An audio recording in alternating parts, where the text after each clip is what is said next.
Tablet இல்லாமல் பிசிஓஎஸை reverse பண்ணுற இந்த ஜேர்னியில் டே 14 அப்புறம் என்ன நடந்துச்சுன்னு பார்க்கலாமா?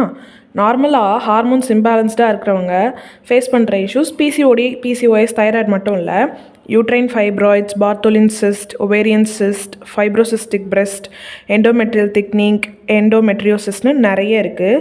பிசிஓஎஸ் இருக்க எல்லாருக்கும் இது வரதில்லை. But some people got affected with this issues also.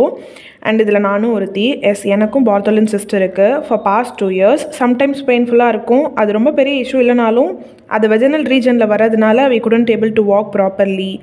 Past few days it was very painful. நான் மென்டலி ரொம்ப பிரேக் ஆனேன் பிகாஸ் எல்லாமே ஃபாலோ பண்ணி இப்படி ஆகுதுன்னு. அதனால் நான் எல்லாத்தையும் ஃபாலோ பண்ணுறதை ஸ்டாப் பண்ணிட்டேன். Even I decided to left the page. அப்போ தான் ஒரு மெசேஜ் டிஎம்மில் பார்ச்சு. ஒன் ஆஃப் த ஃபாலோவர் கொஞ்ச நாள் முன்னாடி she ask me about the routine and she was married. And நானும் எல்லாமே எக்ஸ்பிளைன் பண்ணியிருந்தேன் அவங்களுக்கு. இது வரையும் 7 times follicular study, PCOS drilling எல்லாமே ஃபெயிலியர் ஆகி இப்போ அவங்க நேச்சுரலாக ப்ரெக்னென்ட் ஆகியிருக்காங்க. இந்த ரொட்டீன்ஸ் எல்லாம் ஃபாலோ பண்ண ஆரம்பிச்சு. I seriously don't know how to describe my happiness in words. இந்த ஒரு மெசேஜ் நான் இதை எதுக்காக ஸ்டார்ட் பண்ணேன்னு ரிமைண்ட் பண்ணியிருக்கு. ஸோ அகைன் நாளையிலேருந்து வீடியோஸ் ப்ராப்பராக வரும். ஃபார் த நெக்ஸ்ட் 71 days என்ன ஆனாலும் என் ரொட்டீனை பிரேக் பண்ணாமல், எந்த எக்ஸ்கியூஸஸும் இல்லாமல் ஃபாலோ பண்ண போகிறேன்.